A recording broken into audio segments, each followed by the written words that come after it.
देखने को मिल रहा है, जिससे सैकड़ों लोग बीमार पड़ गए हैं। उल्टी, दस्त और पेट दर्द की शिकायत लगातार लोगों में देखने को मिल रही है। पानी में ई कोलाई और कोलीफॉर्म बैक्टीरिया की पुष्टि हुई है। रेजिडेंट्स ने प्रबंधन और अथॉरिटी पर सवाल उठाए हैं।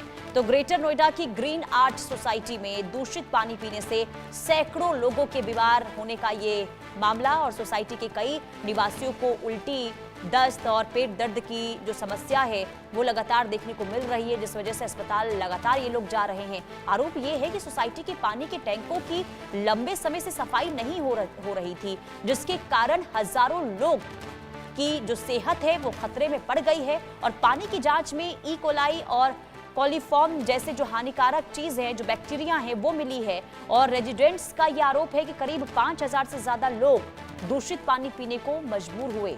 लोगों ने सोसाइटी मैनेजमेंट और ग्रेटर नोएडा अथॉरिटी की कार्यप्रणाली पर सवाल उठाए हैं। प्रभावित निवासियों ने टैंक की तत्काल सफाई, शुद्ध पानी की व्यवस्था, लापरवाही करने वालों पर कार्रवाई की मांग की है।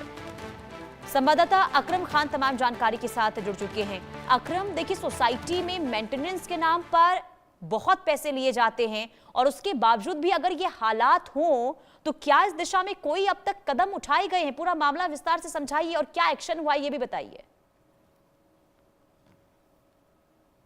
सोसाइटी है जहां पर ये पूरी जो लोग हैं वो बीमार हुए हैं। 30 जुलाई को उन्होंने ये पानी पीने के बाद उल्टी, दस्त और बुखार की शिकायत हुई थी। तो तकरीबन 100 से ज्यादा ऐसे लोग हैं जो बार बार अस्पताल जा रहे थे और उनकी तबीयत खराब हो रही थी, जिसके बाद ये यहाँ के रेजिडेंट्स ने ऐसी आशंका होने पर जो पानी की सफाई की जगह थी, टैंक थे, वो वहां से सैंपल भर के जांच के लिए भिजवाए, जिसके बाद ई कोलाई और कोलीफॉर्म जैसे जो हानिकारक बैक्टीरिया हैं उनकी उस पानी में मिलने की पुष्टि हुई है, जिसके बाद हड़कंप मच गया है। और ये पहली कोई ऐसी घटना ही नहीं है जो ग्रेटर नोएडा वेस्ट में हुई हो। इससे पहले भी कई बार इससे बड़ी बड़ी तादाद में जो रेजिडेंट्स हैं वो बीमार हुए हैं। लगातार प्राधिकरण की लापरवाही भी है, और जिस तरह से जो बड़ी बड़ी हाई राइज सोसाइटी है उसमें जितने एओ हैं उनकी भी ये बड़ी लापरवाही है। बताया ये भी जा रहा है कि जो नवंबर है, नवंबर के बाद से लेकर अब तक यहाँ पर कोई भी सफाई टैंकों की नहीं की गई थी, जिसकी वजह से ये जो हानिकारक बैक्टीरिया है ये उसमें मिला।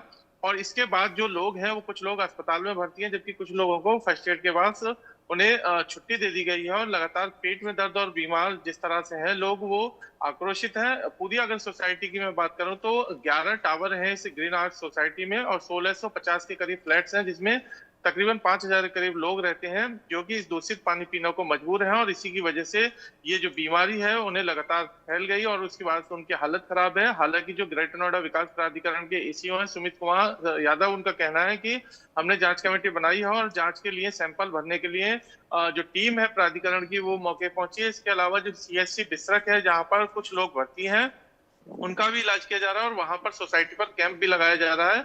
और जो पानी के सैंपल हैं वो दोबारा से भरे गए हैं। जिनकी पहले सोसाइटी की तरफ से पानी के सैंपल भरवाए गए थे उनकी 4 अगस्त को रिपोर्ट आई थी, जिसके बाद ये पूरा खुलासा हुआ था कि जो पानी है उसमें हानिकारक बैक्टीरिया है, जिसकी वजह से लोग लगातार बीमार हो रहे हैं। तो ये तमाम बातें हैं जो अब निकलकर सामने आई हैं, और लगातार जो लोग हैं वो बीमार जो है उनकी संख्या बढ़ती जा रही है। ऐसे में प्राधिकरण का कहना है कि कार्रवाई की जाएगी, और जो बैक्टीरिया है जो पानी के सैंपल हैं उसकी रिपोर्ट आने के बाद सख्त एक्शन लिया जाएगा। लेकिन अब से पहले भी इसी तरह की कई सोसाइटियों में ग्रेटर नोएडा वेस्ट में ऐसी घटनाएं हुई हैं, जिससे कि बड़ी संख्या में लोग प्रभावित हुए हैं।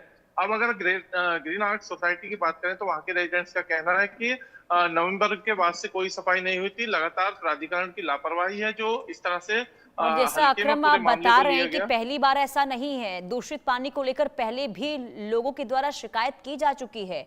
सवाल यह है कि शिकायत मिलने के बावजूद भी एक्शन आखिर क्यों नहीं लिया गया पहले? अब तभी तो ये स्थिति, लोग बीमार पड़ रहे हैं। अब देखना यही होगा, जैसा आप बता रहे, रिपोर्ट का इंतजार हो रहा है। रिपोर्ट आने के बाद क्या वाकई में एक्शन लिया जाता है, या फिर हालात इसी तरीके से देखने को मिलते हैं।